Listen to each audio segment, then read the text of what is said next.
This is Garis, Masculist, MGTOW flyers, that is 2 3-page essays on the themes of Masculism and MGTOW, written by and read aloud by Prof. Dr. Hugo de Garis. This is flyer number 739, entitled Masculists Don't Respect Women. Description. This flyer states that men don't respect women and explains why. It says that women need to be a lot more humble and grateful to men for the many things that men have given women. If not, the men in Western countries in a year or so will become as openly hostile and verbally aggressive towards misandrist feminist women as South Korean men are today against misandrist feminist South Korean women.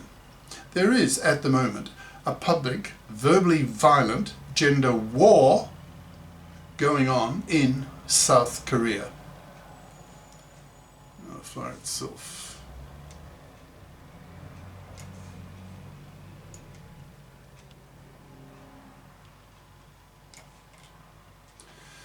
Masculists don't respect women, by Prof. Dr. Hugo de Garis. Email profhugodegaris@yahoo.com. Website profhugodegaris.wordpress.com. Masculists don't respect women as a group and state that fact publicly. If you ask the questions, quote, on what grounds should women be respected?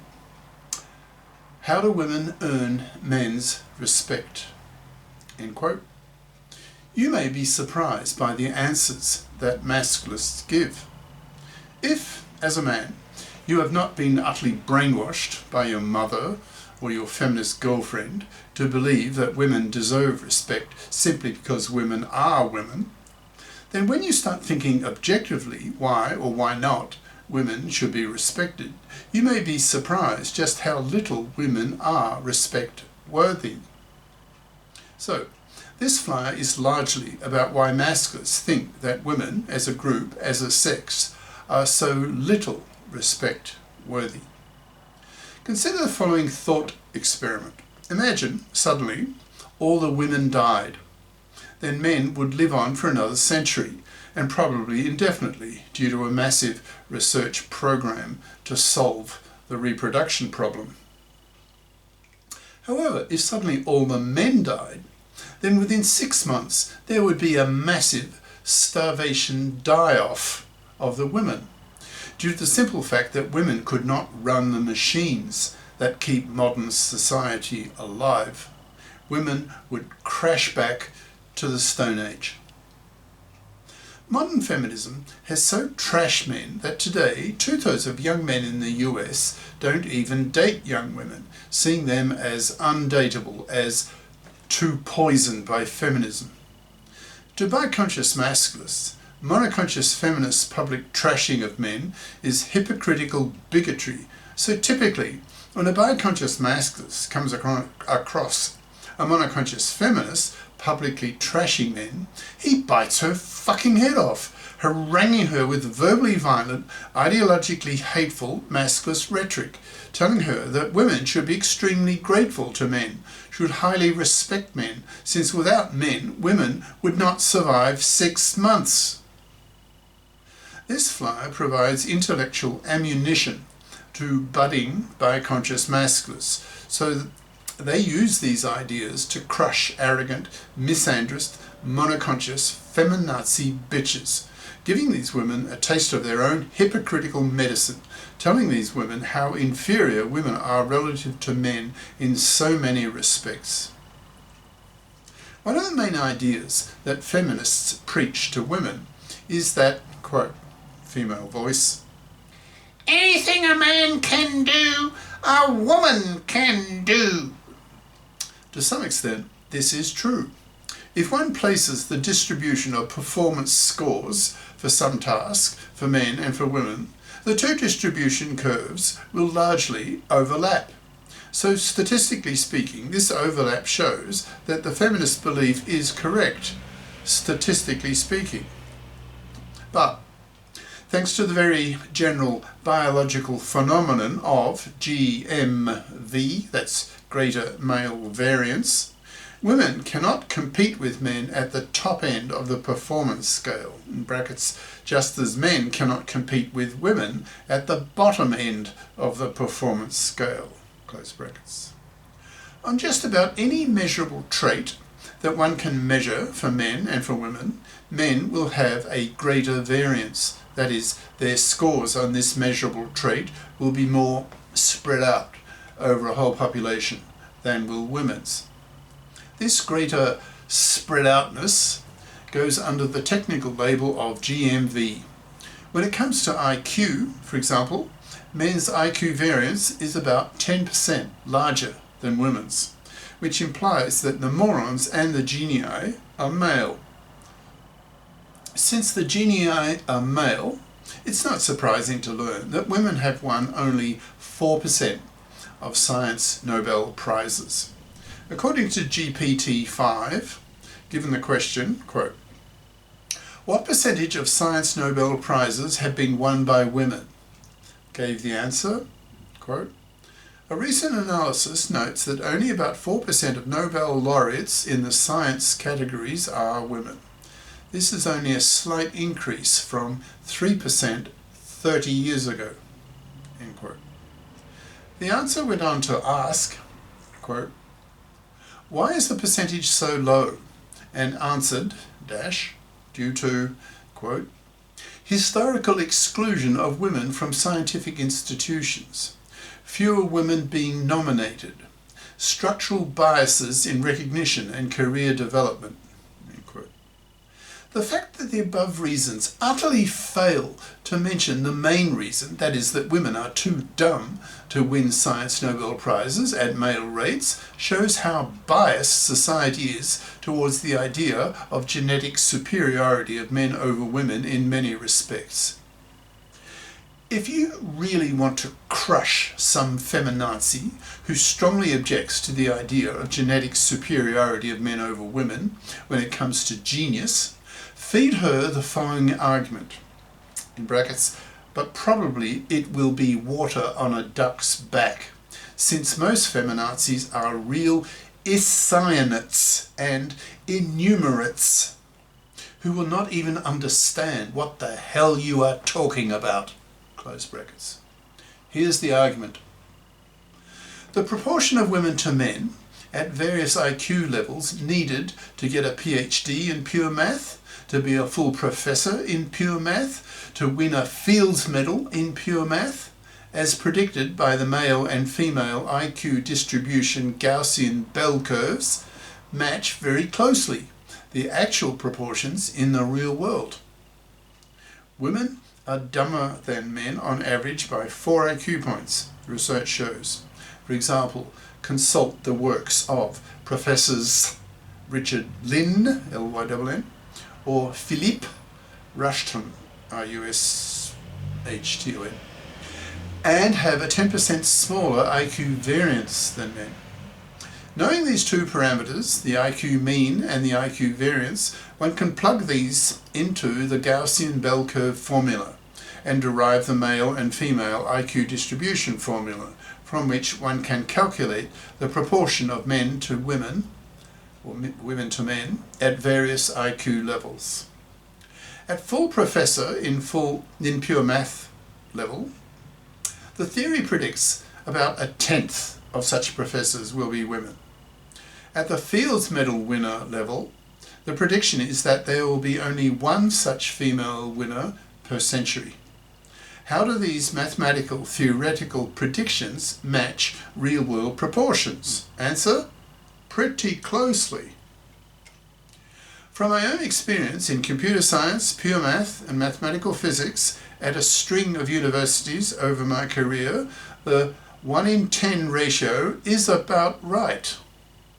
I asked GPT-5, how many women have won the Fields Medal, and got the answer, 2.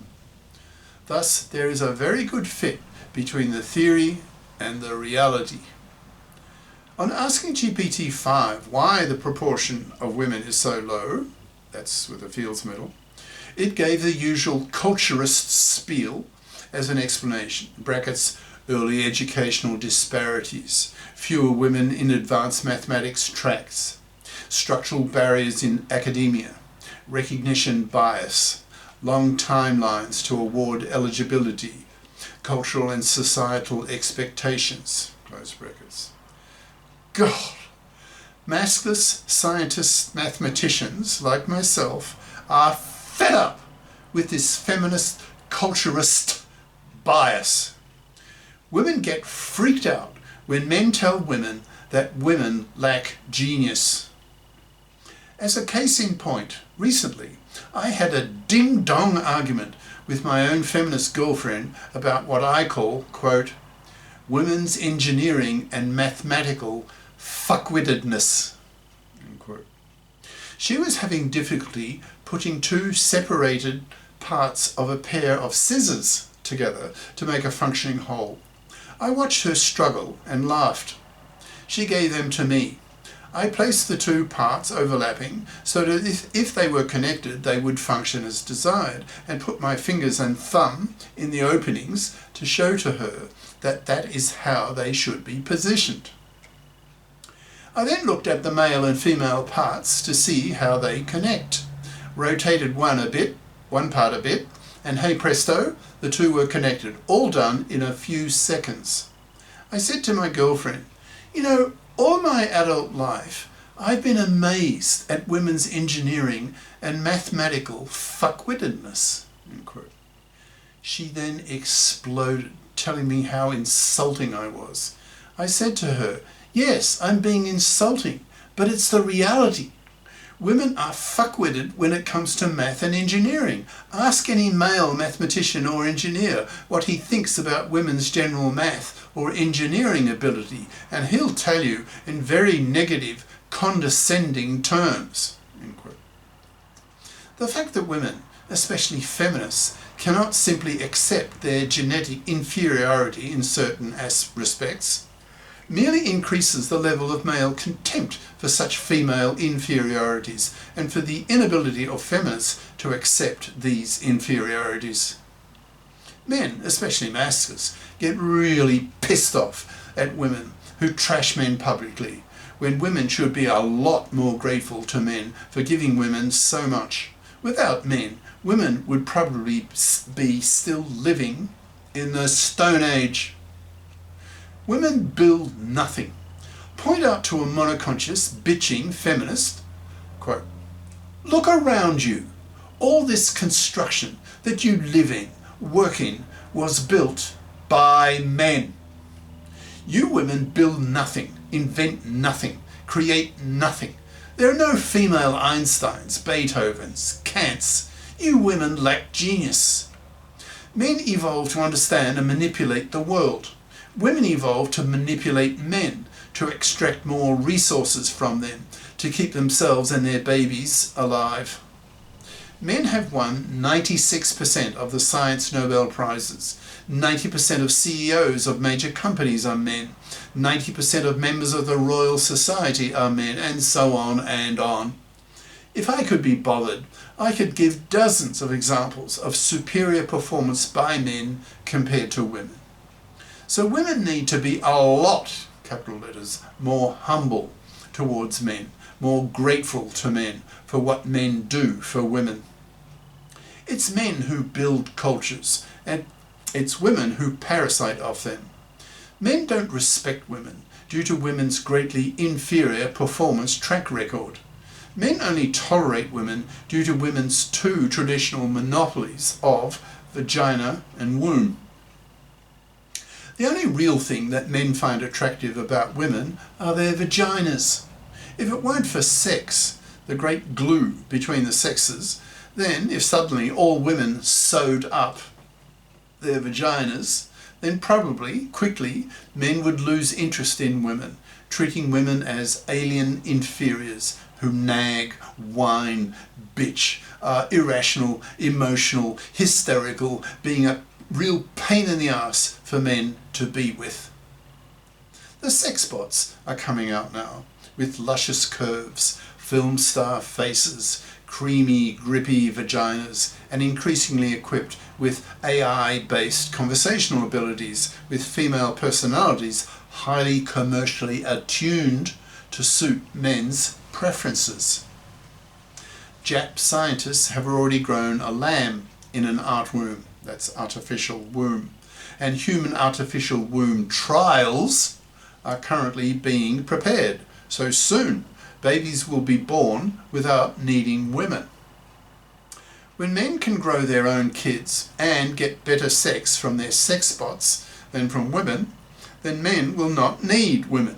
So probably men will become a lot ruder to women, forcing women to become conscious how desperately women need men just to survive.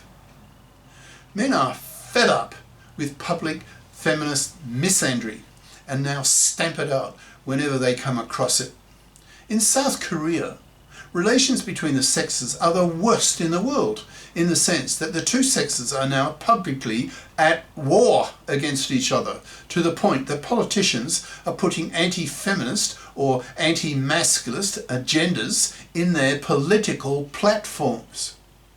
Men in South Korea are several years ahead of Western countries when it comes to expressing open, public vitriol against feminism, that is, against deeply misandrist, monoconscious feminism. If women don't become a lot more grateful and humble towards what men do for women, then a few years from now, Western countries will be where South Korea is now. If you'd like to know more about state-of-the-art gender politics in South Korea, go searching on YouTube with keywords such as South Korea, gender wars, gender hostility, etc. Cheers. Prof. Dr. Hugo de Garis. Email profhugodegaris@yahoo.com.